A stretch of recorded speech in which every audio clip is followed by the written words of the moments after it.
Bonjour et bienvenue dans cette vidéo qui est aujourd'hui consacrée aux suites alphanumériques. Procédons au sommaire. Dans un premier temps, et comme souvent, nous allons vous présenter le concept des suites alphanumériques. Puis, dans un second temps, nous allons vous expliquer comment se préparer à cette épreuve. Et enfin, dans un dernier temps, nous allons vous présenter les différentes suites alphanumériques sur lesquelles vous pouvez tomber le jour du concours. Commençons donc par vous présenter cette sous-épreuve des tests d'aptitude. Les suites alphanumériques sont un grand classique des tests d'aptitude au concours IPSI. Elles vont se composer à la fois de chiffres et ou de lettres. Le principe reste le même, c'est-à-dire que la suite est régie par une logique qu'il s'agit de découvrir. Ce qu'il faut bien comprendre et surtout savoir, c'est que les suites alphanumériques se présentent sous de nombreuses formes.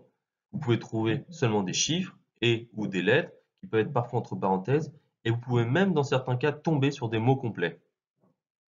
Dans cette deuxième partie, nous allons vous montrer comment se préparer à cette épreuve. S'il y a bien une chose qu'il faut que vous reteniez pour cette épreuve, c'est la méthode EJOTI. L'objectif de cette méthode, c'est de pouvoir transposer rapidement une lettre en son rang dans l'alphabet. Ainsi, vous devez connaître par cœur le tableau suivant. Comment l'interpréter?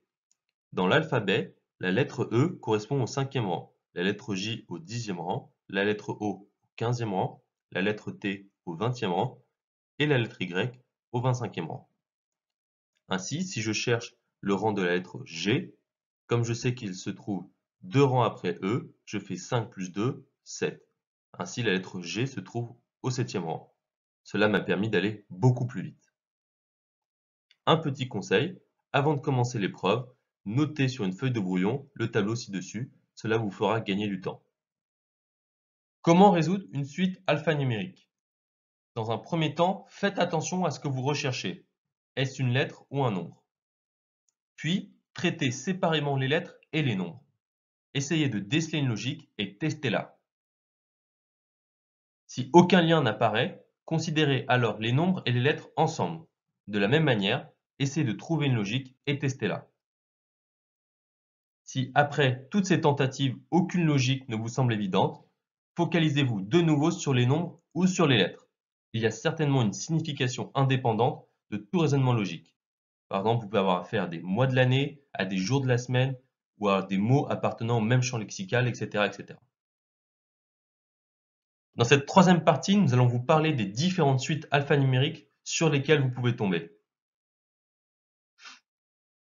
Dans un premier temps, vous pouvez avoir affaire à des logiques similaires entre les lettres. Dans ce cas, les séries fonctionnent de la même manière que les séries de nombres. Une logique arithmétique, c'est-à-dire une logique d'addition, de soustraction, de produit ou de quotient, va exister entre les différentes lettres. Et cette logique est constante. Procédons à un exemple. Regardez cette série. À première vue, pas facile de déceler une logique. Cependant, si, en utilisant la méthode EJOTI, vous transposez chaque lettre en son rang dans l'alphabet, tout se débloque. Vous obtenez la série suivante, 4, 7, 10, 13 et le nombre recherché.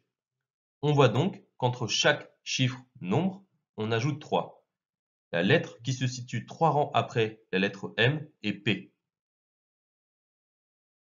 Vous pouvez aussi avoir affaire à une logique évolutive entre les lettres. Dans ce cas, le fonctionnement est le même que dans la diapositive précédente, sauf que cette fois-ci, la logique entre lettres va évoluer. Regardez cet exemple. Utilisez la méthode EJOTI pour transposer chaque lettre en son rang dans l'alphabet. On obtient la série suivante, 3, 5, 8, 12 et le nombre recherché. On voit qu'on ajoute successivement 2, 3 et 4 pour obtenir le terme suivant.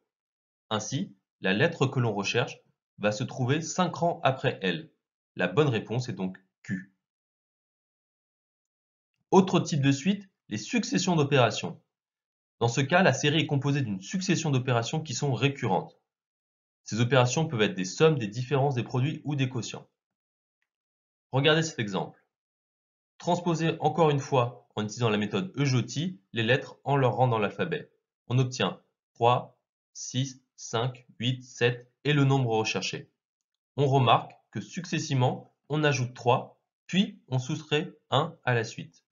3 plus 3 égale 6, moins 1, 5, plus 3, 8, moins 1, 7, plus 3, 10. La lettre recherchée sera donc 3 rangs après G. La bonne réponse est J. Autre type de suite auquel vous pouvez être confronté, les suites alphanumériques avec de la géométrie. Dans ce cas, la logique n'est pas arithmétique mais géométrique. Rotation, répétition de lettres, symétrie centrale ou axiale, etc., etc. Regardez cet exemple. On remarque l'existence d'une symétrie centrale au niveau de la lettre F, ici, et comme ceci. La réponse sera donc la symétrie de ce nombre-là. La bonne réponse est donc 5BA. Autre exemple. On remarque que la deuxième lettre ou le deuxième chiffre de chaque triplet est répété 2 fois.